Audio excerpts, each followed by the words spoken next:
Çıkmayacağım yollarına, anlayasan niyetimi. Bakmayacağım gözlerine, görmeyesen esretimi. Çıkmayacağım yollarına, anlayasan niyetimi.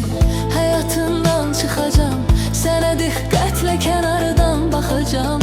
Dadasan ayrılığı, bu da ettiklerinin karşılığı.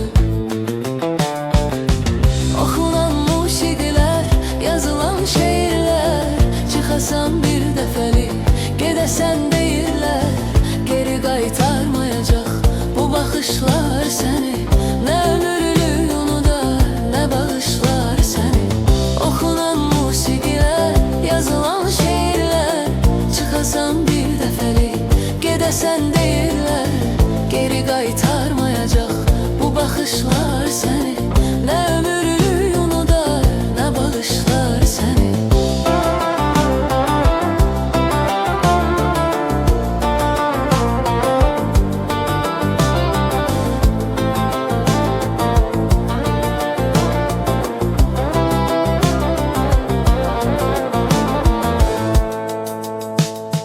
Gördüğün yuxular kimi görsənəcəm gözlərinə. Bir də inandırmayasan sən məni boş sözlərinə. Gördüğün yuxular kimi görsənəcəm gözlərinə. Bir də inandırmayasan sən məni boş sözlərinə.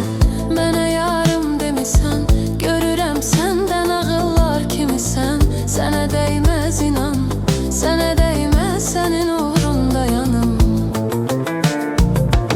Okunan musiqiler, yazılan şiirler, çıkasan bir defeli, gedesen deyirlər. Geri qaytarmayacak bu bakışlar seni, ne ömürlük unudar, ne bağışlar seni. Okunan musiqiler, yazılan şiirler, çıkasan bir defeli, gedesen deyirlər. Geri qaytarmayacak bu bakışlar seni, ne ömürlük unudar, ne bağışlar seni.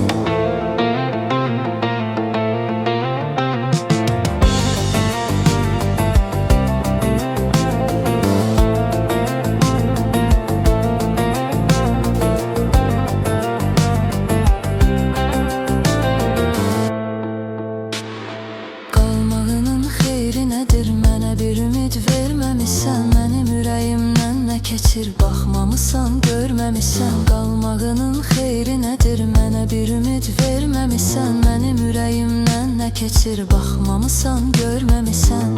Puç olan arzularım, neçə ildir gizli qalan duyğularım məni əldən saldı, mənə tək köhnə şəkillər qaldı.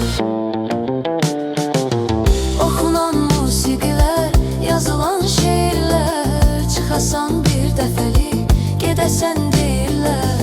Geri qaytarmayacak bu bakışlar seni, ne ömürlük unudar, bağışlar seni. Okunan musiqiler, yazılan şiirler, çıkasan bir defeli, gedesen deyirlər. Geri qaytarmayacak bu bakışlar seni, ne ömürlük unudar, ne bağışlar seni. Okunan musiqiler, yazılan şiirler, çıkasan bir defeli, gedesen deyirlər.